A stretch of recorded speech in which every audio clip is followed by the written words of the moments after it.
Mexicanos, bienvenidos a una videoinformación más el día de hoy, martes 29 de abril del 2025. Espero que tengan una excelente tarde el día de hoy. Gracias por sintonizar su canal, Las Crónicas del Chairo. Trasquilada, amigos, como lo dice el título de la noticia, al 2x1. A dos personajes, a Rosario Robles, expriista, quien estuvo encarcelada, y a Damián Cepeda, actualmente sin ningún cargo, pero que es vocero en Partido de Acción Nacional. Y estuvieron criticando dos temas muy importantes. La ley de telecomunicaciones expedida por el gobierno, por el ejecutivo, la doctora Claudia Sheinbaum, y se quiso meter en camisa de 11 varas Rosario Robles, criticando a la salud, cuando en su gobierno, en esos gobiernos prianistas, estuvieron robando sin llenaderas con el sistema de salud popular, el seguro, que no era ni seguro ni era popular. Amigos, vamos con esta intervención de Arturo Ávila y espero que les guste la información. Nos vemos, adiós. Lo que no es válido es que a quien te esté escuchando no le diferencies de lo que es un spot disfrazado, ¿no? A una opinión libre que puede ser real o no. Entonces, ese tipo de cosas insisten y es lo que hoy presentan como nuevo, que derechos de audiencias, que no sé qué. La neta es que estaba, pues, nomás hay que leer, pues no hay que echarle ganitas y leer lo que estaba vigente y se pueden dar cuenta que estaba. ¿Qué sí trae nuevo? Y me gusta. Bueno, también radios comunitarias, pregúntenle a Corral, hombre, sí. Pues si él fue el que metió eso. O sea, es una ofensa para él que digan que no estaba en la ley. De hecho, si lo escuchas ahorita, a mí me llama mucho la atención el contraste. Pues yo lo he escuchado en estos últimos días y escuchas una voz serena diciendo un poco lo que estoy diciendo. Miren, hubo un gran avance, esta no es una nueva ley, realmente es una actualización. Él lo está diciendo. De hecho, la presidenta también lo dijo en la mañanera. O sea, también dijo, es una actualización. Sí. Y en efecto, lo que sí dicen, y creo que tienen razón, por cierto, ¿no? Es, nos hemos dado cuenta que se necesita fortalecer, por ejemplo, se avanzó mucho en cobertura de internet, pero principalmente en zonas urbanas. Y en las zonas rurales se necesitan incentivos adicionales. Tienes razón, está muy bien eso. No se oye. No se oye. Quítale el mute.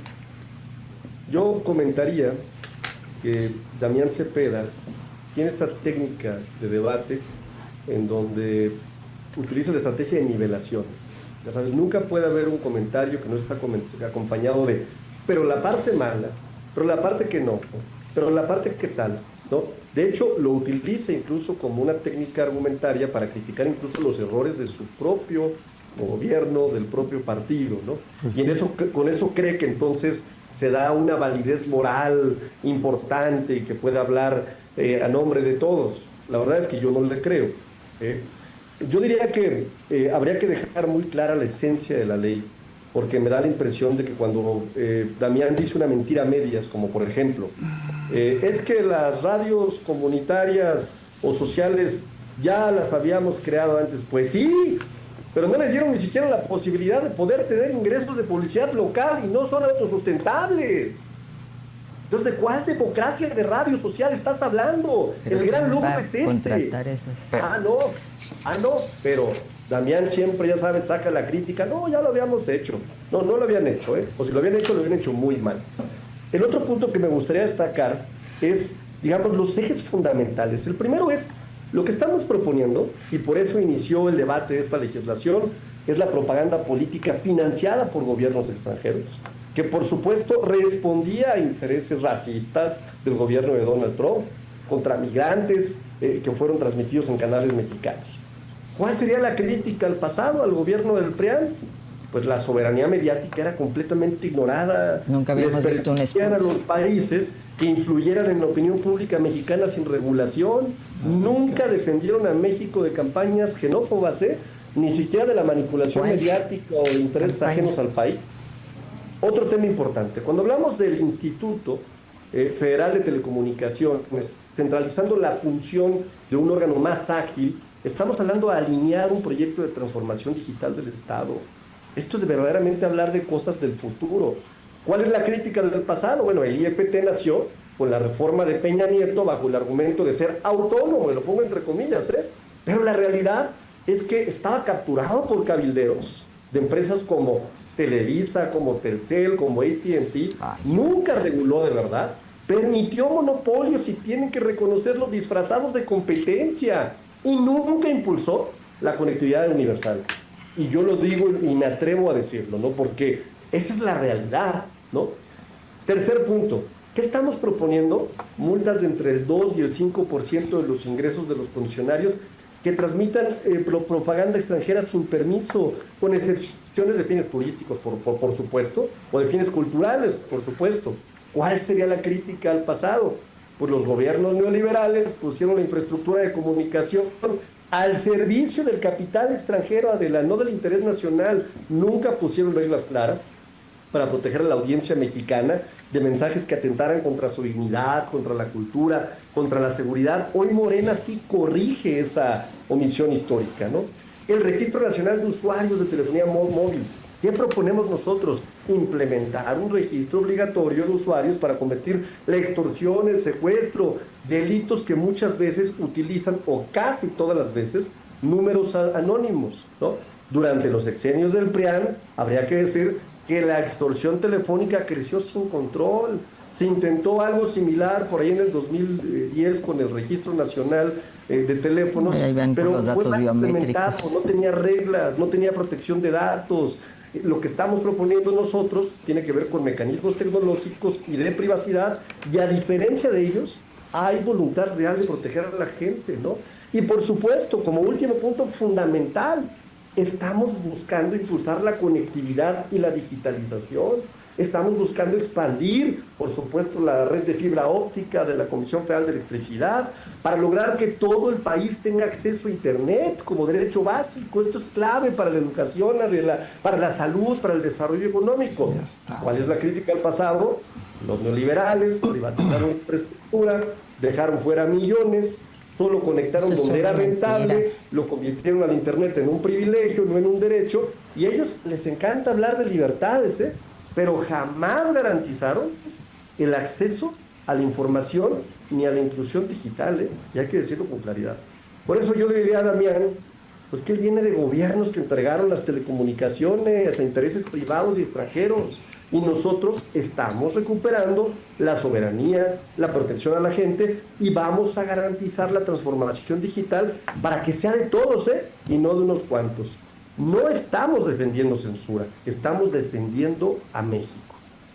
¿Quieren responder? Yo creo que hay temas también muy relevantes. En fin, es decir, hay una también incapacidad, una ineficiencia, una incompetencia desde el ámbito servicio público para atender lo que es elemental, lo que debiera ser una prioridad. A mí me parece magnífico todo lo que es las transferencias monetarias, hasta el Papa habló de una renta universal, pero si eso es a costa de dos derechos fundamentales consagrados en la Constitución, que son salud y educación, no se vale. Que sea a costa de obras faraónicas, que sea a costa de lo que nos cuesta y nos va a seguir costando Dos Bocas, por ejemplo, que sea a costa de ese tipo de cosas, me parece bien. Ojalá fuera así, pero no. Es a costa de derechos básicos como es el de la salud. Y aquí no debiera haber debate ni discusión. Yo creo que el legislativo, que es el que programa los recursos para la salud, debiera estar vigilante de que nada de esto estuviera pasado. Niños, bebés con imágenes de un garrafón en la carita para poderle salvar la vida. ¿Y qué hacemos? Pues quitar al director porque se atrevió a denunciar que no tenía los insumos. Van a decir, ay, que te agarras una imagen de aquí a allá frente a millones. No, es la realidad de muchos que llegan y no hay medicinas, que llegan y están abarrotados, que llegan y los regresan, que el IMSS Bienestar no está funcionando adecuadamente, el propio Seguro Social tan exitoso en su modelo tampoco está funcionando adecuadamente. Y a pesar de que se ha querido hacer cambios en esa institución, ¿quién sabe por qué no se ha podido? ¿A quién protege a Zoe Robledo? ¿Quién lo protege? Porque la presidenta ha querido cambiarlo y sin embargo no se ha podido. No estamos funcionando en materia de salud. Y esto podría ser una anécdota si no estuviéramos hablando de la vida, claro, de las vidas de las personas. Y aunque fuera un bebé, nos debiera de preocupar. A ver, Arturo. Gracias, querida Adela. Bueno, nomás te ríes. Voy a dejar muy claras algunas de las mentiras que se han dicho en esta mesa, porque de pronto es muy fácil lucrar, claro, con la tragedia, que es lo que están haciendo en este momento ahora, pero también no decir las cosas con toda claridad. Rosario decía que no había antecedentes de una campaña en donde se hubieran involucrado intereses extranjeros para buscar un objetivo. Sí hay antecedentes. Por ejemplo, el gobierno chino, cuando fue la crisis del COVID-19, estuvo haciendo sin duda una campaña, no solamente en México, estuvo documentada en China Daily, en donde compraron artículos de opinión, transmisiones a través de China Radio Internacional en la Ciudad de México, por ejemplo, y estaban tratando de promover una imagen positiva del Partido Comunista Chino y las políticas que tenían ellos como modelo de desarrollo. O sea, sí hay. Otra campaña también importante fue una que hizo, no solamente en México también, pero que se hizo a través de propaganda rusa, en donde se trató de alguna forma, se llamó, si no me equivoco, Doppelganger, esta campaña. Lo transmiten en el metro. Se utilizaron evidentemente algunos elementos de antiestadounidenses para tratar de polarizar a los mexicanos y a las mexicanas, y no había ninguna regulación, y está documentado incluso esta campaña, ¿no? Ha habido, sí, ciertos antecedentes. Entonces, esta idea que ustedes dicen de que no hay antecedente, sí hay antecedentes, ¿no? Y por eso me parece relevante regular en esa lógica. Luego, Damián Cepeda dijo otra mentira. Dijo, no hemos tenido avances en materia de cobertura de Internet. Bueno, qué bueno que estoy aquí para desmentirlo. Fíjate, en 2018 el acceso al Internet en zonas rurales era súper limitado, Damián. Eran 10.8 millones de personas las que estaban conectadas. En 2024 la cifra la aumentamos, el gobierno de la transformación, a 17.5 millones. El incremento más importante de la historia, 60% de cobertura en las áreas rurales. Pero no solamente eso, hicimos un despliegue de infraestructura donde instalamos más de 98.960 puntos de acceso a Internet a todo el país y comenzamos a beneficiar a 27 millones de usuarios mensuales. La red de telecomunicaciones, Damián, que ya utiliza una tecnología de 4.5G, la implementamos en zonas urbanas, en zonas rurales, y alcanzamos ya una cobertura del 94.7%. Y empezamos a hacer colaboración con empresas y en ciertos proyectos estratégicos. Pero no la empresa. La participación de Altán Redes y la Comisión Federal de Electricidad ha sido fundamental para ampliar la cobertura, y eso también me parece importante. Hemos llegado a 127,000 localidades con tecnología 4.5G y hemos invertido más de 21,000 millones de pesos para poder estabilizar y, por supuesto, para poder ampliar la red de alcance nacional. Estos logros no los lograron ustedes, los logramos nosotros, y esa parte me parece muy importante. Nosotros no hemos gobernado después de la reforma. Y el tema de salud. Cuando hablamos del tema de salud, podemos hablar de que nosotros implementamos IMSS Bienestar como un eje del sistema de la salud pública. El modelo sustituye al Seguro Popular, que era un robadero, Rosario, por favor. Era un robadero de medicamentos a través de distribuidores. No lo puedes negar, ¿no? Y que estábamos buscando, pues, garantizar el acceso universal a los servicios de salud. Claro, ¿no? Claro que le pegamos a intereses fuertísimos. Pues vendían una aspirina de 17 pesos en 400 pesos. Pues claro que los empresarios que se dedicaban a estas redes de distribución de medicamentos provocaron una crisis de desabasto, pues era natural. Tenían un monopolio de los medicamentos lleno de corrupción. Y nosotros acabamos, o por lo menos hemos tratado de terminar con eso, ¿no? En 2020, fíjate, duplicamos las plazas para la formación de médicos especializados, de 9,000 a 18,000, ¿no? Y esa parte me parece muy importante. Y no se diga de la infraestructura del gobierno al que tú perteneciste, que nos dejaron verdaderamente destrozados, hospitales vacíos, no había nada. Nosotros sí llevamos a cabo una rehabilitación de hospitales, de equipamiento de hospitales, de clínicas en todo el país. Mejoramos sin duda la infraestructura, ¿no? Y esa parte me parece fundamental. Ya en el gobierno de la doctora, por supuesto que hemos hecho compras masivas de medicamentos. La única presidenta, esto no lo hubieran hecho ustedes, hasta que no los hubieran cachado con el tema, que dice, reconozco que hay un sobreprecio del 5%, esto no puede pasar, echo para atrás una licitación y pongo orden. Eso habla de autoridad moral de este gobierno. Lo que no hacían en el pasado, porque en el pasado eran cómplices de la corrupción. Y hoy tenemos, sí, ya informado, 381 millones de unidades de medicamentos e insumos que ya entregamos, que han recibido 233 millones, ¿no? Y tenemos un 61% de cobertura. Detectamos efectivamente en 175 claves de medicamentos irregularidades.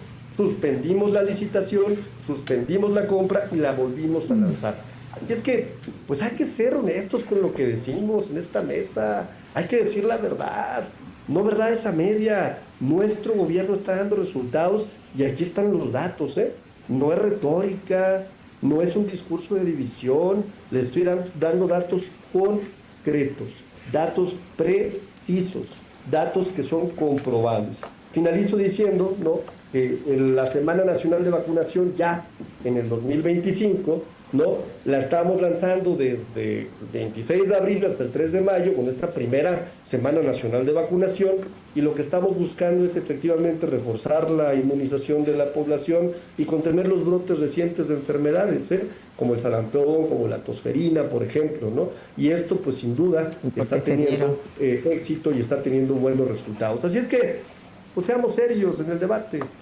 Bueno, a ver.